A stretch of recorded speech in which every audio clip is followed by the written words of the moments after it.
জানাজার পর মুর্দাকে কবর পর্যন্ত নেওয়ার পথে কালিমায়ে শাহাদাত পড়া কি আবশ্যক?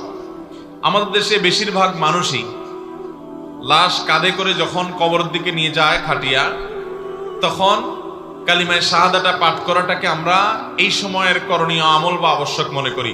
সবাই মুখে আশহাদু আল্লা ইলাহা ইল্লাল্লাহ ওয়া আশহাদু আন্না মুহাম্মাদান আবদুহু ওয়া রাসূলুহু কালিমায়ে শাহাদা পাঠ করেন এবং আরো বিভিন্ন দোয়া দরুদ পাঠ করেন। মনে রাখতে হবে, মুর্দার লাশ কাঁধে নিয়ে, লাশের খাট কাঁধে রেখে যখন মানুষ কবরের দিকে যাবে, তখন বিশেষ কোনো দোয়া পড়ার কথা নবী করিম সাল্লাল্লাহু আলাইহি ওয়াসাল্লাম থেকে কোনো হাদিস দ্বারা প্রমাণিত নয়। কালিমায়ে শাহাদাত পড়ার কথাও কোনো হাদিসে নেই।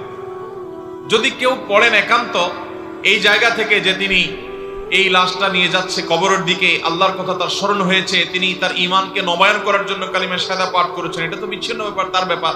অন্য সময় কালিমায়ে শাহাদা পাঠ করা যায় সেই হিসাবে পড়লেন, কিন্তু এই লাশ যখন লাশের খাটিয়া যখন বহন করা হয় তখন কালিমায়ে শাহাদা পাঠ করতে হয়, এই বিশ্বাস রেখে তিনি এটা করবেন না। কারণ এরকমটি হাদিসে আসে নাই। যেটা হাদিসে নির্দেশ দেওয়া হয় না, ওইটাকে হাদিসের নির্দেশ মনে করলে, ইসলামের নির্দেশ মনে করলে সেটা বিদআতে পর্যবসিত হতে পারে। সেজন্য লাশের খাটিয়া কাঁধায় রেখে কোনো বিশেষ দোয়া বা কালিমায়ে শাহাদা পাঠ করার নির্দেশ নাই। সাধারণত এই সময়টাতে মানুষ নিজের জীবন নিয়ে চিন্তা ভাবনা করার কথা, যে আমাকেও এক সময় এরকম সবাই কাঁধে করে কবরে নিয়ে যাবে, অতএব আমি নিজের জন্য কি নিয়ে গেলাম সেই চিন্তা সে করবে। আল্লাহ আমাদের সবাইকে সে তৌফিক দান করুন। সেই সাথে কেউ যদি পড়ে নিজে থেকে, এটাকে সুন্নাহ মনে করে না, এমনি পড়ে সে অবসর সময় কাটাবার জন্য, জিকির আজকার অন্য কোনো জিকিরও যদি সে করে, এটা তার ব্যাপার, সেটা জায়েজ হতে পারে।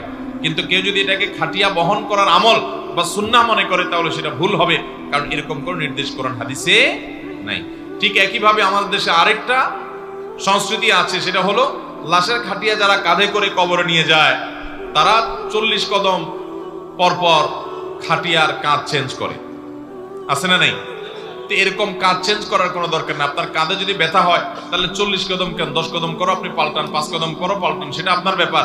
কিন্তু শরীয়ত আপনাকে এরকম কোনো নির্দেশ দেয় নেই যে পাল্টায় পাল্টায় সবাই নিতে হবে। বরং যে 4 জন নিয়েছে, ওই 4 জন ওই একই কাঁধে করেই কবর পর্যন্ত নিয়ে যেতে পারে, কোনো অসুবিধা নেই।